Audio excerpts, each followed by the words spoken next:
Welcome back, Warriors. It's me, Linda B. You guys, I haven't seen this action. This is a true first time reaction. It says that her great grandmother or her grandmother doesn't even exist. What do you do with a person that tells lies all the time? What do you guys think about people that no matter what the situation is, they will lie, they will do anything to get ahead? Are we dealing with that when it comes to Kamala Harris?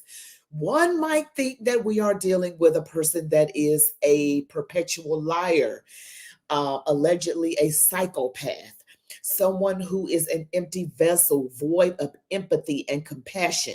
That this is the type of person that there is a reason why she did not get married until way later in life, and there's no condemnation for people who get married later. But there's a lot of other things going on with Kamala Harris that makes her a very unique individual. I mean, she deliberately chooses not to have children. She gets married at 50, and she does everything in between, any and everything she can think of to get ahead. So now we're going to talk about this whole thing with her grandmother. Grandma Chrishy, I think it's Chrishy, does not exist. That is insane. Hello, everybody. Thank you guys for joining me. I'm going to do a short prayer. We get right into it. Thank you, God, for this moment, Father. Thank you for your grace, your mercy. Father, we are just grateful that you love us and you have shown us love, and we fall short so many times every day. And we thank you for that. And we ask that we love you and each other, and that you give your people wisdom on when to speak and what not to speak and how. In Jesus' name, amen. All right, guys, let's get into this video. And don't forget to smash that like button. When you smash the like button, it really pushes the video out more and more. So also share this video across all platforms. If you're on social media, share it across all platforms. Encourage people to like and share, comment, watch the video to the very end. You can text it to your family and friends. I really appreciate it. All right, let's get into it. All right, guys, happy Wednesday. I'm so sorry I'm late today. I feel like I always have to issue a statement that I'm not dead. Everyone's very worried about me. If I'm even 5 minutes late, I get a text message like, did they get you? Did they get you? Who is they? Well, I think we all know. If I do end up dead, you guys will be the first people to know who did decide to do the thing, because, probably the same people that killed MLK, JFK. I don't know. I'm just saying stuff. We're talking a lot about the feds and the CIA. I may piss off the wrong people. Certainly by taking a closer look at Kamala's genealogy. And that's exactly what we're going to be doing today, taking a closer look at Grandma Chrishy, because the math is simply not mathing. I'm driving myself insane. So I want to welcome you guys into all that we have uncovered about her so that you can help me. Also, there seems to be another big secret here that I can't quite figure out. Later on in the show, though, we're going to discuss Jeff Bezos, because he wrote an op-ed to the Washington Post, which he owns, and it's pretty impactful. Basically, he says in so many words, everyone hates us, we suck, and we have to stop being so fake and gay. And I can co-sign that. So we'll discuss it. But first, I am feeling really upset at Shannon Sharpe today. Yeah, the former NFL player who hosts a podcast called Club Shay Shay, after his interview with Kamala Harris, because he just didn't push her on some things that he decided to make fun of me about in the past. And yeah, we're going to get into that. Welcome back to Candace. I love the openings.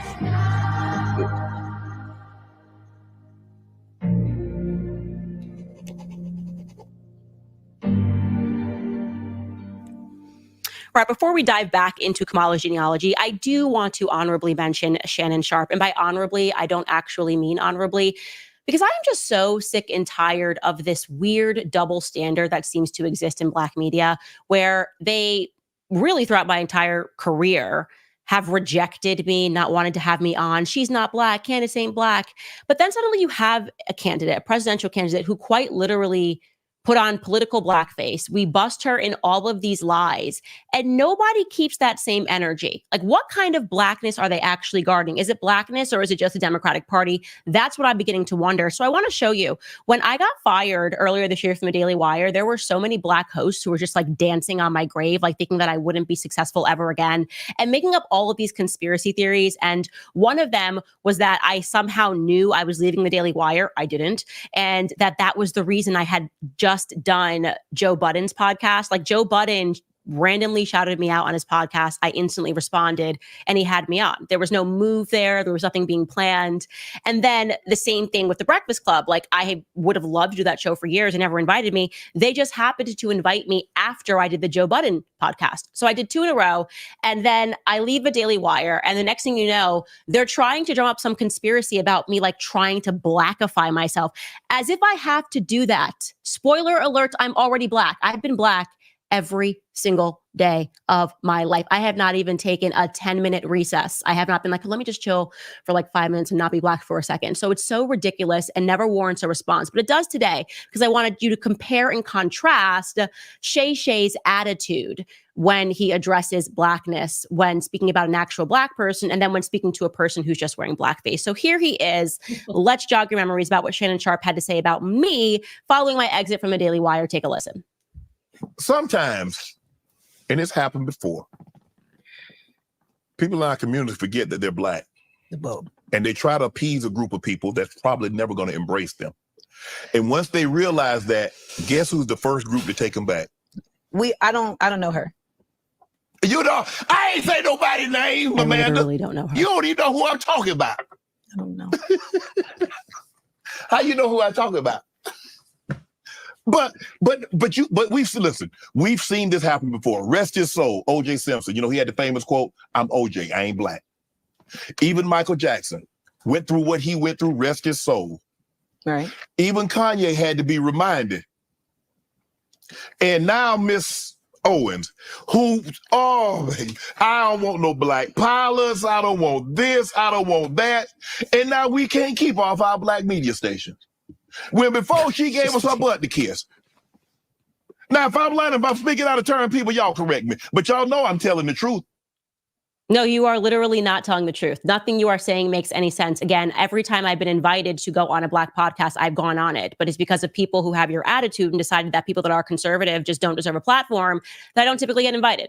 Like it happened totally organically, did not happen, it had nothing to do. It happened before I left the Daily Wire. And like I said, you were dancing on my grave. And by the way, to the woman who said, I don't know her, I literally have no idea who you are. I don't know your name. I should have looked it up. That would have been the correct amount of journalism to do here, but it doesn't matter because I'm focusing here on Shannon Sharpe and this sort of attitude when a black person doesn't tap dance for the Democratic Party. So let's fast forward to this week or past couple of days. When he has on Kamala Harris, the entire community, the black community, is up in arms, recognizing that she literally plagiarized her grandparents to pretend that she was black when in fact she's Irish, Syrian, Jewish, and Indian. That is her correct genealogy. And so he has an opportunity to be the hero since you are the person that is deciding who is and is not black and when they're allowed to be black and how they're allowed to be black and, you know, the reason that they're acting black, whatever you're saying there, which makes absolutely no sense. You would think he would have taken the opportunity to address Kamala Harris's genealogy, her ancestry, who actually in your family is black. Instead, he gives her a platform. Listen to Kamala Harris here, because like I said, she's kind of doing the slow wipe here, trying to pretend like she never said she was black, never said she was African-American. And she provides an excuse for how she's not really black, but is black on the basis of her mother's definition of community. I know that sounds crazy because it is. Take a listen. Before we get into that, thank you so much for that super chat, Marcus Anderson. I appreciate you so much. Now, I got to just say something. I think it's a matter of who's Democrat versus Republican, because you know, the reason why Kamala Harris is being treated a lot better than Candace Owens when it comes to the black media. And it is because Democrats, this is what I believe, it's just a personal opinion, that the Democrats control the media. So, and, you know, you got people that are, you know, paid, you know, they got to keep their jobs and they're paid very well, and they have to go along with a certain narrative in order to keep the money train flowing. So that's what I say. That's what I say about all of that. That is just the truth. That's what I believe. You guys can tell me what you think about that. So let's hear this. My mother, she understood that there is a community that she wanted her children to be raised in. Mm-hmm. And she was very intentional and purposeful about that.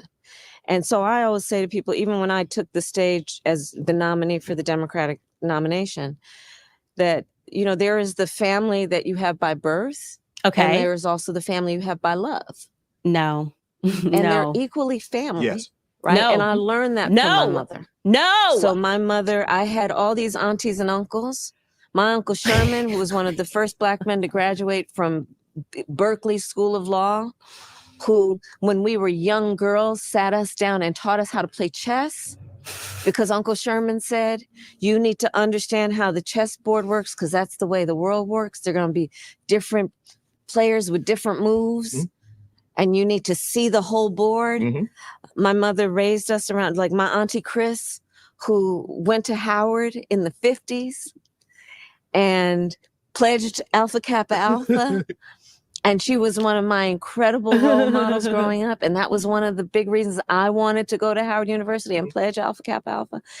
Those are some of the lessons that I've learned from my mother. And I try to also share with people. I mean, just look at him. How does that not register to Black America as an absolute fraud? Like, where is that same energy? He's like, yeah, that makes total sense. When, you know, and it's not your family, but it is your family. He's like, yeah. Yeah, just lapping it up and accepting whatever she says. Why? Because he doesn't have an original thought in his brain, and it's been mandated to him that the definition of Blackness is basically enslaving yourself to the Democratic Party, even when you have someone who is quite literally wearing blackface. And for clarity, in case you are just jumping into this series, every single person that she just named there, her Auntie Chris, her Uncle Fred, her Aunt whatever, Shelly, none of those are her actual aunts and uncles. She admitted that in her book, if you read the fine print, that they weren't her actual aunts and uncles. But that's her experience with the Black community. And she's essentially saying to Shannon Sharpe, yeah, I'm going to keep blackfacing this because my mom told me it's cool. And these are my aunties and these are my uncles. And that's that. That's just how family works, except that's literally not how family works. And so I just want to say, Shannon Sharpe, if you're watching this, and I'm sure someone will cut it so you can see it, you're a disgrace for that. You really are a disgrace for your treatment of somebody who's actually Black when weighed against your treatment of somebody who has been wearing political blackface simply because she wants votes from people that she perceives as stupid. And by the way, you are playing the part there, Shannon Sharpe, of being an idiot. Yeah. Oh, I was talking about Candace Owens. By the way, shout out to the people when he was disrespecting me. If you go to those comments, him and the woman he's sitting across from, everybody came down on him and were just like, no. Just because she does not agree and go with the crowd, you don't get to disrespect her and say that she's somehow putting on like I don't speak to Black people. Absolutely ridiculous. But I had to vent about that because when I saw that clip, I was like, I know he's not really out here doing that. And yes, he actually is. So Club Shay Shay, you are Club Nay Nay in my book. You absolutely you suck for that. But I will say to you, because I'm always open to having a conversation, I will have a conversation with you. You've never invited me. How could a person who never invited me onto their show make that statement?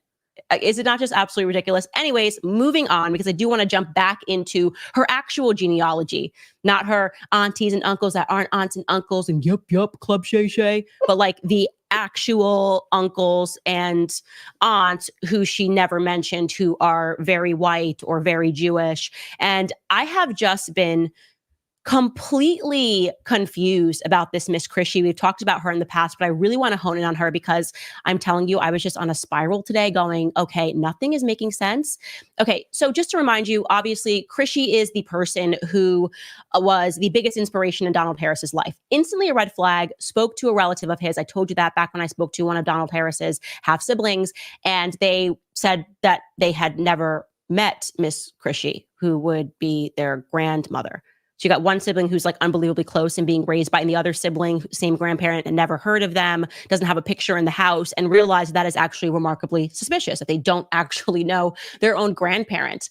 And so I decided to look for clues in his essay, and just reminding you, he told us that his roots go back to Miss Chrishy, that she was formerly Christiana Brown, so presumably she got married. And he says right out, is honest about the fact that she is a descendant of Hamilton Brown, who is on record as a plantation and slave owner and the founder of Brownstown. He was a nasty piece of work, extraordinarily racist, whipped the crap out of his slaves and fought so that slavery would never end. He did not want the abolishment of slavery, and he went to England to fight it at every regard. He was known to be particularly vicious and abusive.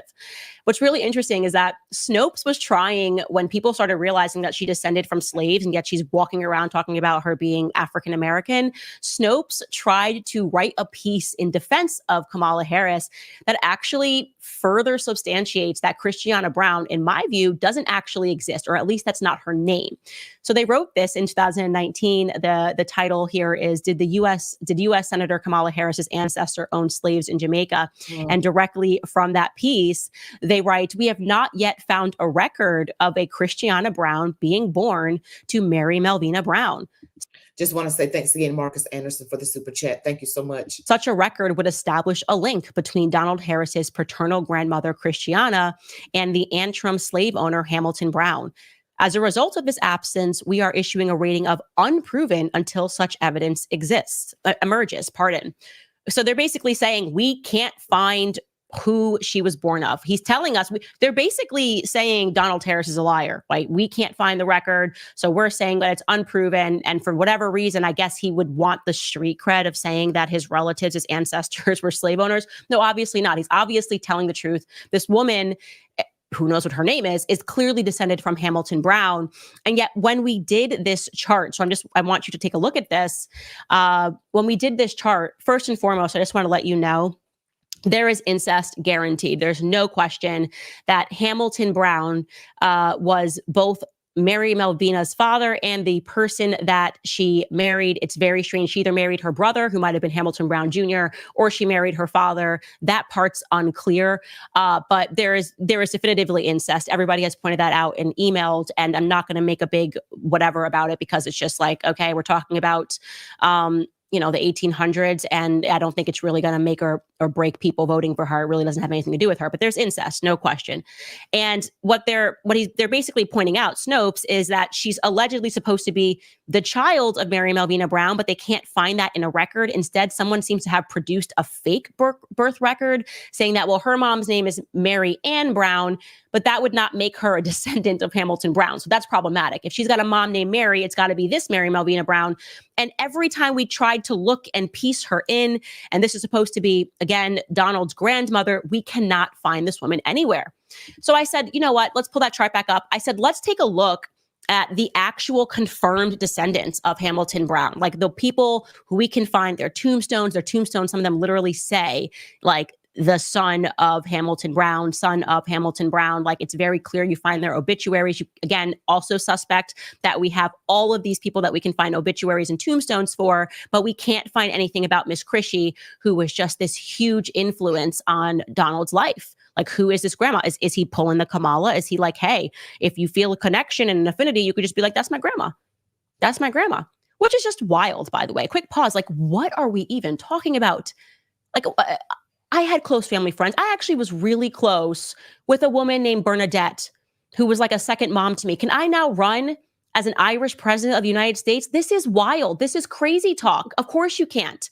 So we took a look at those relatives who had tombstones and had obituaries. And I said, actually, in the Kingston Gleaner, they always tell you who attended the funeral. And it's interesting because we keep seeing Oscar Brown Harris as a pallbearer. He would have been like 30 years old. And we still can't find Christiana Brown anywhere. So I'm going to show you Edwin Brown's obituary because there's a couple of things that are super interesting about it. This is his obituary. I want to say he died September 15th. Maybe it's like 1939. I have it written down somewhere. I don't have it here.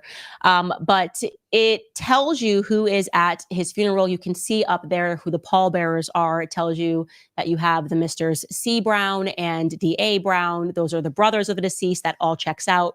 Stanley Brown and Oscar Brown, which are listed as cousins, which would imply that Mary Melvina had a sister, or Hamilton Brown had a third sister. It was totally incestuous, and they birthed Oscar Brown. Like, that is very strange that he's being mentioned as a cousin when he should be mentioned as a nephew. And I do think that family line had a lot of incest, and that could be the secret. But if you keep looking at that obituary, what's also interesting is when you look down, there is a mention, I believe it is in this one, of look at the bottom there, a couple of lines up. It says Christiana Rose. Okay. Mm-hmm. So we were interested in that. And also next to Christiana Rose is Beryl Harker. Like, let's just remember that Beryl is the grandma Beryl. We're looking for Grandma Beryl. So I said, okay, let's take a look. Could this be Miss Chrishy? Could this be the Beryl that we're looking for? And it's like a dead end. It's like a total dead end. When I look up Christiana Rose, it is very apparent that she owned land. So that would check out, because the woman that we're looking for, far from this depiction that she's potentially just some mixed person and Hamilton Brown like raped a slave, which I felt like they were trying to make us think. She obviously was legitimate, okay? Because Oscar Brown is attending these funerals. You don't just like rape a slave and then invite the product of that child to like be the pallbearer. And beyond that, we know that she owned dry goods stores. She was engaged in politics. Like this is not some illegitimate child. Christiana, in the way that he describes her in her piece, was a descendant of Hamilton Brown, not an illegitimate person, and she owned land. So when we found Christiana Rose, I started thinking like maybe they just made up the name Christiana, like full stop, made up a name Christiana, showed a picture of this woman to make people think that, you know, Kamala potentially is mixed somewhere along the line. I am fully of the belief that the photos that have been shown of the grandparents are completely faked. Not faked as in the photo of the individuals are fake, but that they are not the people that they purport them to be, that Kamala is just adopting people. Maybe that woman was like a grandma, but that's not her real grandma. So is Christiana Rose her real grandma? We don't know, because then we can find virtually nothing about Christiana Rose other than the fact that she received property from her father, who seems to be one of the original people in St. Anne as well. Also of interest, and this could be a potential lead, is that same Edwin Brown obituary that we're looking at. His tombstone says son of Hamilton Brown, and it also says of Pedro Farm. And that's the first time that I had recognized that, of Pedro Farm. It allows us to put at least some coordinates on the map, and we're continuing to research and say, okay, well, if we're looking for a family that was running Pedro Farm, we should be able to find some names. We should be able to find some names within the Kingston Gleaner. So we found that today. So we're just now exploring that lead. The other possibility is if they made up this name, there's got to be a reason they made up the name, right? And I never felt that woman was married to Joseph Alexander Harris. Joseph Alexander Harris, we know he's a Syrian Jew. He looks exceptionally sharp and dressed in his photo, like his father looked and his father's father looked, and it just didn't feel like the right vibe. Well, something that was of interest is I was like, let me look up in the Kingston Gleaner and see everything that I can find about Joseph Alexander, because maybe they're just hiding who he actually married. Maybe that's the big secret. Like maybe it's a big incest secret. Maybe Oscar Harris is the product of incest, because, you know, he went by Oscar Brown Harris. Maybe two siblings got together, and what you really have is that he is just the product of like a mom and dad that are also like sister and brother. Maybe. So I started crawling through the Kingston Gleaner, looking to see what I could find about Joseph Alexander. Again, Joseph Alexander is supposed to be the person that had a child with Miss Chrishy, and that child is supposed to be Oscar Joseph. And what we did uncover was this entry. It's a notice. Now, this is going to look strange to you, so I'll just tell you, because the first time I saw it, I thought it was weird. But if you had a wife or a spouse that left you, you had to publicly post it in the newspaper so that you would not be deemed responsible for their debts if anything were to happen. And this person, who is Joseph Alexander Harris, writes, my wife, Caroline, or published rather, my wife, Caroline Verolita Harris, having left my home, care, and protection without my knowledge, I hereby warn the public that I will not be responsible for any debts that she may contract. Signed, Joseph Alexander Harris, on June 27th of 1934. Now, that could be a different Joseph Alexander Harris. We did find another potential Joseph Alexander Harris, but we haven't been able to verify that these are not just completely fake records, because every person that's listed in that family tree doesn't have a tombstone. It's like someone just made birth records. And as I've learned from Donald Harris's family, that's very easy in Jamaica, especially for them. It was easy because they were establishing the town. But then he said, even later on, him growing up, all you had to do was go down and bribe someone, know somebody down at the office, and be like, hey, can you make this? And they could make that stuff on the spot. Mm-hmm. So finding a birth record is not convincing for me. And that was actually rightly pointed out by Snopes, that the birth record that exists for Christiana doesn't make any sense. There's no father listed, and there's a Mary Ann Brown that doesn't actually exist, and it has to be Mary Melvina Brown, but we can't find a birth record from Mary Melvina Brown having birthed Christiana. So birth records in Jamaica at this time and way forward into the future are just not reliable. They're not reliable. And so, but what I feel is reliable are tombstones. It's a little harder to fake that, to bury someone. I'm not saying you can't, you certainly can, but we could not establish, it almost seemed like someone created another Joseph Alexander Harris And we don't know if that's the right person, if this could be the person that they're hiding, someone that he did marry, or if that's a different family tree. That's where we're at. Christiana is driving me absolutely insane. And so I wanted to open up to the public about it, because what ends up happening is when I get stuck on something, then one of you guys emails me and it's like, poof, a breakthrough. And so I was like, why am I driving myself crazy? I'm going to use the internet and the people that have been following me on the series who are going to now dig like me. We're going to become, especially women, like the CIA, and we're going to pull something up. But I'm telling you, just in closing, that if this is a thing going forward, that you can just say that you have some friends and you are that somehow like family, and then you can just like take on that race. I am definitively running as the first Japanese dictator of the United States. Of course, they would take this out of context, what she just said. But there's such thing as sarcasm, guys. When is the media ever going to be honest? Is that ever going to happen? One of the things I thought about, if I could ever get a meeting with Donald Trump, I would love to meet him.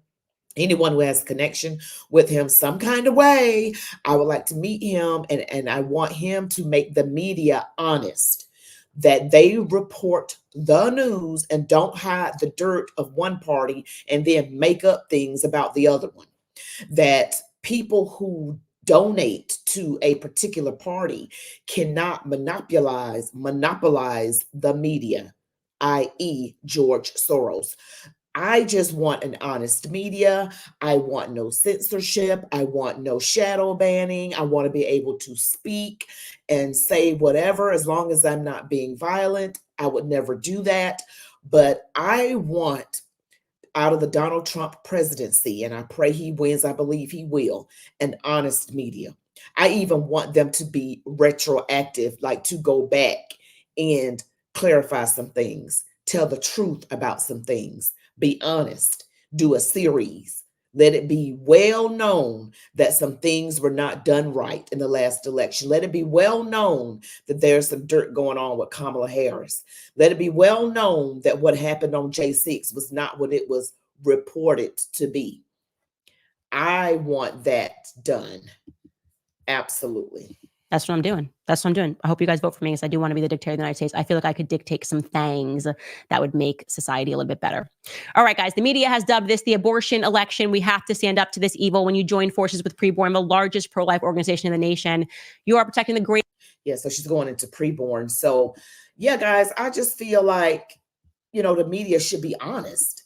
That's why we have so many people running around voting for Kamala, because they actually believe the things that the Democrat owned media says. And that's unfortunate. I was looking at a man on the street, and this woman was like, it is Nick Shirley. He was in Houston, I believe. And this woman said she's voted for Kamala. And she said, I believe everything the news says. I don't think they're making up anything about Donald Trump. I believe they're just saying what he did. So Democrat voters have a tendency to believe the media. Conservative ones, we do not believe the media. And for good reason. For good reason. Interesting. So in case you're not following this, it's hilarious. I actually think it's weird that you have editorial boards that give presidential endorsements, because the whole idea that they're supposed to be selling to us is that they're neutral. And so when they just go, I endorse this president, and it's the most predictable president given the publication, you're like, okay, this is why I don't listen to anything you say or believe anything that you write, because it's very obvious that you are incredibly biased in all of your pieces. So Jeff Bezos, they had run it up, I guess, the top editor or whatever, ran it up the chain and said, Jeff Bezos, we're endorsing Kamala Harris. And Jeff Bezos said, no, we're just done with endorsements. We're not endorsing anybody. And they panicked. It turned into toddlers in tiaras. The Washington Post, they broke down. These adults had mental breakdowns. They said, no, what are you saying? Are you saying we have to be objective? Are you saying that we're supposed to be objective journalists? We don't do that anymore at the Washington Post. And it's not a joke. 3 of the Washington Post's 10-person editorial board announced that they were stepping down after Jeff Bezos blocked the endorsement of Kamala Harris. Like, I can't even... It's funny. It's genuinely funny. We should laugh. They don't appreciate the irony of that. Like, yes, that is the problem. The fact that you are quitting your job, like you're saying, if we have to be fair, I'm quitting my job. It's like, okay. And that's what they did. They quit their job. You have people who had been at the paper for more than 4 decades, like David Hoffman. He just stepped down. Molly Roberts, Millie Mitra. They were just like, I can't handle this. I have to be biased. And also the editor at large, a guy named Robert Kagan, also resigned in protest. And apparently a bunch of people said, we're unsubscribing. We're unsubscribing to the Washington Post. This is a huge mistake. And they wrote a statement saying that the refusal to endorse a presidential candidate is a mistake. I can't believe that they can't appreciate that they have just become cartoons. Like, you are a Will Ferrell skit waiting to happen. I mean, Saturday Night Live should make that a skit. If they want to be funny again, they should make it a skit. Like when they got challenged to do their jobs, be unbiased, they just lost it. They just completely lost their ish and said, I'm out of here. That's not what I'm here for. And I love that honesty. Anyways, what I wanted to point out to you was that Jeff Bezos ended up writing a piece basically saying why he asked them to do their jobs and not be unbiased. And it's entitled "The Hard Truth: Americans Don't Trust the News Media." I don't. Of course, everybody knows that. It's at an all-time low. What is it, like 30% of people actually trust the mainstream media? And I would say that those 30% might be suffering from like a mental illness. Truly, we have found the dumbest people in our society. Like, if you were like, I really trust the mainstream media, and you're part of that 30%, you really have to just re-examine your life after the last few years. I'm going to read you a couple of portions from what he wrote. I just highlighted it because I didn't want to read the entire thing, but he writes that most people believe the media is biased. Anyone who doesn't see this is paying scant attention to reality, and those who fight reality lose. Reality is an undefeated champion. It would be easy to blame others for our long and continuing fall in credibility, and therefore our decline in impact. But a victim mentality will not help. Complaining is not a strategy. We must work harder to control what we can control to increase our credibility. Presidential endorsements do nothing to tip the scales of an election. No undecided voters in Pennsylvania are going to say, quote, I'm going with newspaper A's endorsement. None. What presidential endorsements actually do is create a perception of bias, a perception of non-independence. Ending them is a principled decision, and it's the right one. Of course, that is correct. What do you think people believe when you say that you're coming together to endorse a presidential candidate, especially one as ridiculous as Kamala Harris, who didn't even earn the vote? She just was kind of waiting for Joe Biden to die at the right time. And then they were like, here you go. Now you're the candidate. Nobody voted for her. That's just crazy to think that she's like trying to occupy the highest office in the land, and no one voted for this woman. And they're like, we're endorsing the woman that nobody voted for. And they can't figure out in their own heads why that's bad. He goes on to write, in the annual public surveys about trust and reputation, journalists and the media have regularly fallen near the very bottom, often just above Congress. But in this year's Gallup poll, we have managed to fall below Congress. Our profession is now the least trusted of all. Something we are doing is clearly not working. Yes. Lack of credibility isn't unique to the Post. Our brethren newspapers have the same issue, and it's a problem not only for media, but also for the nation. Many people are turning to off-the-cuff podcasts. Hey. Inaccurate social media posts and other unverified news sources, which can quickly spread misinformation and deepen divisions. The Washington Post and the New York Times win prizes, but increasingly, we talk only to a certain elite. More and more, we talk to ourselves. Oh my gosh, this is something that I have noticed. And there is a great example of that this year, because if the media had any impact at all, the amount of hit pieces that were written about me, it's unbelievable. Actually, I'm going to have to go back and count them one day. Basically, like, she's done, she's crazy, she's over. You had like Barry Weiss writing newsletters for weeks. And it's like, guys, who are you writing this to? You're just writing it to yourselves. You don't even care what people think anymore. You don't care. You just care about what you think. And you believe that you guys are the elites, and you sit in your circles and you're like, yes, well, we understand. And this is what we're going to do to fix the problem of people not believing us. We're going to keep smearing and libeling everybody all the time as racist and sexist and misogynist and anti-Semites. And then we're going to go, it's very weird that they're turning to independent media. What? I know, right? Why would we turn to independent media, guys? You know, you don't trust the media. Of course we don't trust the media. There is a very, there's a similarity or synergy between the Democrat Party and the media. That's how you know, and I see it in Hollywood, and I see it on the radio, and I see it in the music industry. They all promote the same things. the alphabet lifestyle, changing your body from what God made you. They all support the same thing, which is essentially an anti-God agenda. And I've already said it. Satan is the prince of the airways. You heard me. If you've listened to me any length of time, you know that the devil is the prince of the air. That's in Ephesians chapter 2, verse 2. I just read it this morning, that Satan is the prince of the air. So if Satan is the prince of the air, that means that he's sending out messaging to people to turn them away from God. And if someone believes the satanically controlled media, then they are more at risk to get the mark of the beast. That's in the book of Revelation. And if I'm a Bible believer, and I don't know how familiar you guys are with the book of Revelation, some of you may not be familiar. Some of you more than likely know more than I do. But at the end of the day, the Bible is true. And if Satan is the prince of the air and he always tells lies, then that means the media is telling lies. Okay, so if the mainstream media is saying, vote for Kamala Harris, he's a dictator, he's a fascist, saying that about Donald Trump, then clearly we should not vote for her and we should vote for Trump.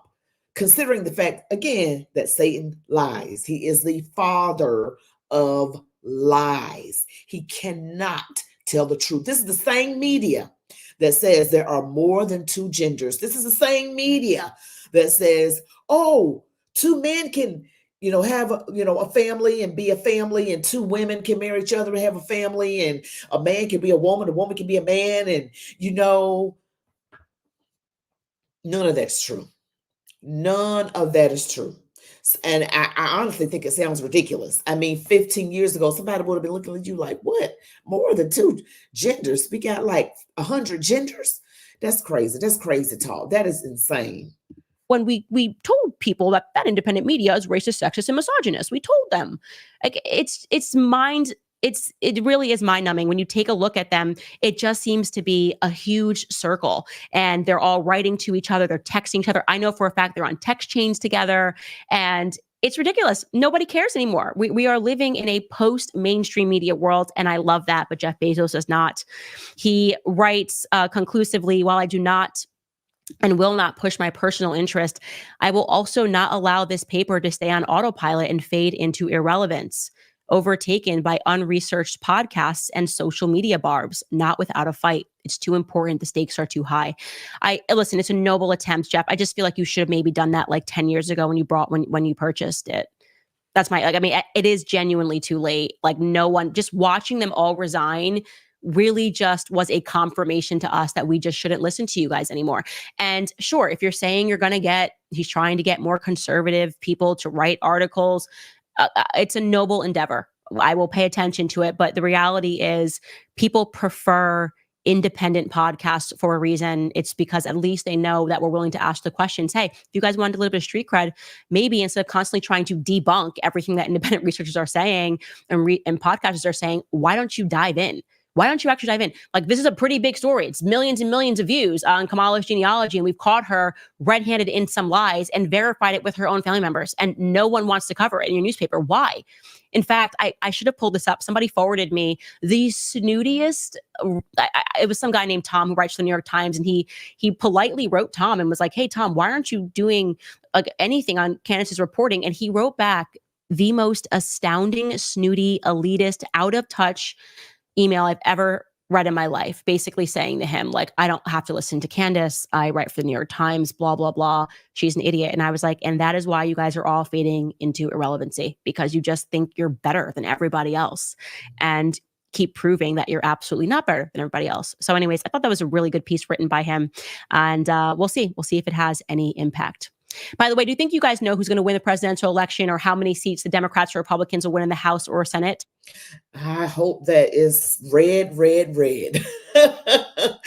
Wow. Thanks again, Marcus Anderson, for all of your support. Thank you guys so much. The media really needs to be overhauled. I think I heard Donald Trump say that the media, he says, correct me if I'm wrong, but I want to believe I heard him say that he will be yanking people's media licenses if they don't tell the truth, because he is being demonized by the mainstream media. I mean, if I had the power to do something for people that were putting my life in danger, I certainly would say you get your license yanked unless you go back and tell the truth. I've been shot at twice.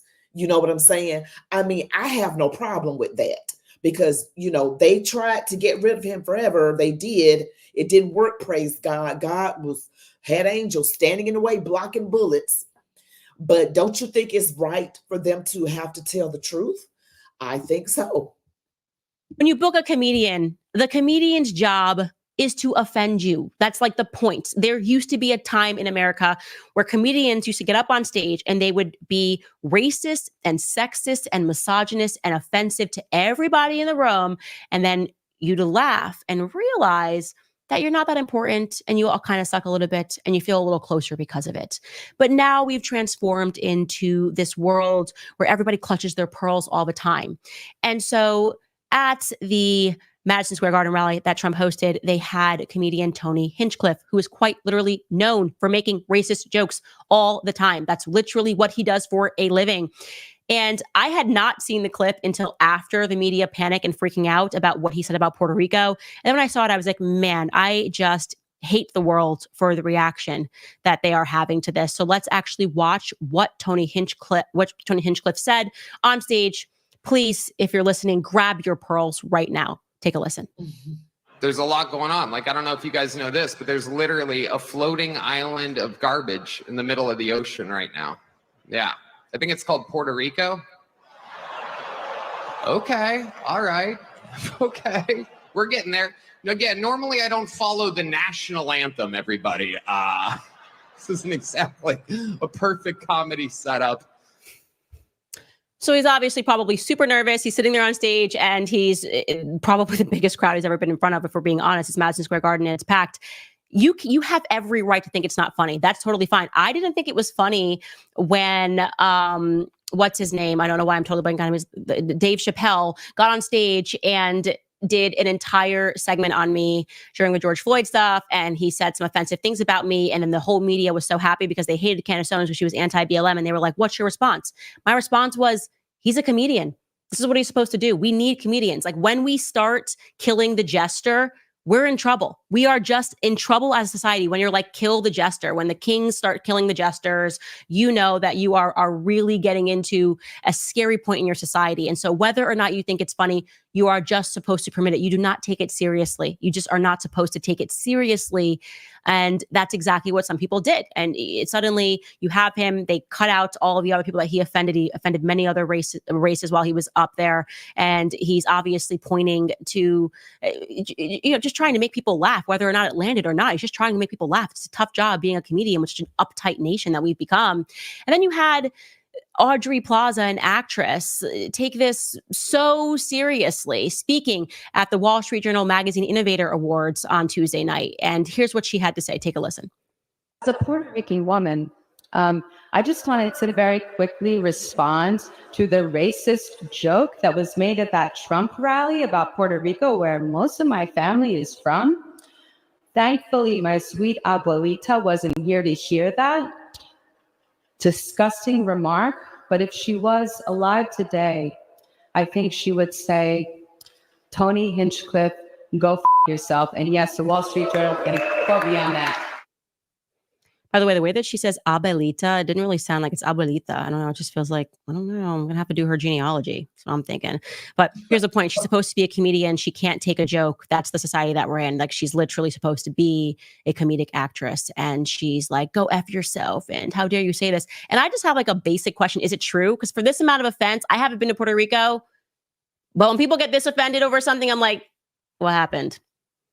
Because I know a lot of the Caribbean islands ain't looking good right now. I was shocked when I went back to St. Thomas, which is where part of my family is from, and it was looking a little dumpy. You know, this is just like America does. We're just turning everything into a dump. So is Puerto Rico a dump? Let me know. Déjame saber. I'm just asking the questions, okay? I'm just asking the questions. I love you back. Calm down. Anyways, the best response to this actually came from Jon Stewart because he's a comedian and he chose to make fun of everybody that was being over the top about it and also showed other clips of the comedian being racist, because again, that's what he does. Take a listen. The opening act, grabbing headlines for all the wrong reasons. A comedian who offered unfunny, racist, cringeworthy jokes. Basically calling Puerto Ricans trash. The most repulsive racial jokes about Latinos. Disgusting and hateful. So incredibly crude. Frankly, just too X-rated to play here. Extremely vile so-called jokes.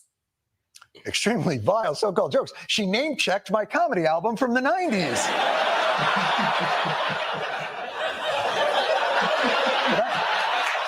Did I really?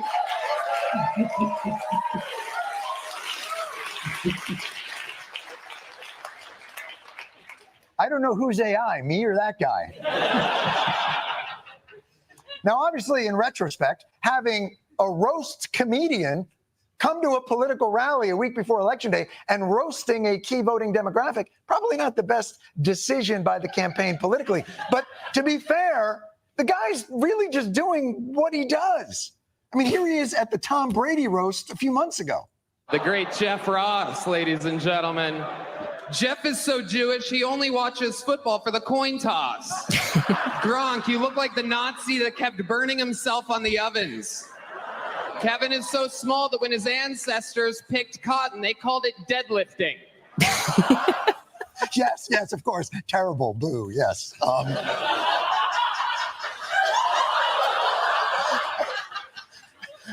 There's something wrong with me. I find that guy very funny. So, I'm sorry. I don't know what to tell you. You know, they had racist jokes back in the day, but people are very sensitive these days. I remember the day when people could just say whatever. People were laughing at that guy at the other event. Kevin Hart was laughing. I think that was Gronk. He played with the Patriots. He was the tight end and he was laughing. Nobody said he was racist then, but because it was at a Trump rally, is racist. You are racist. Yeah, that's how they roll. They call everything racist when it doesn't suit them, when they want to get the vote away from the Republicans. So in any event, you guys, that's all I'm going to show right now. I want you guys to remember to smash that like button. Thank you so much, Marcus Anderson, for your super chats. And I thank you guys a lot for being, so supportive of my channel. My videos are kicking up, thankfully. Thank you all so much for supporting me. Don't forget that I do post my videos most days at 4, 6, and 8 p.m. Eastern. I did post at 2, 4, and 6.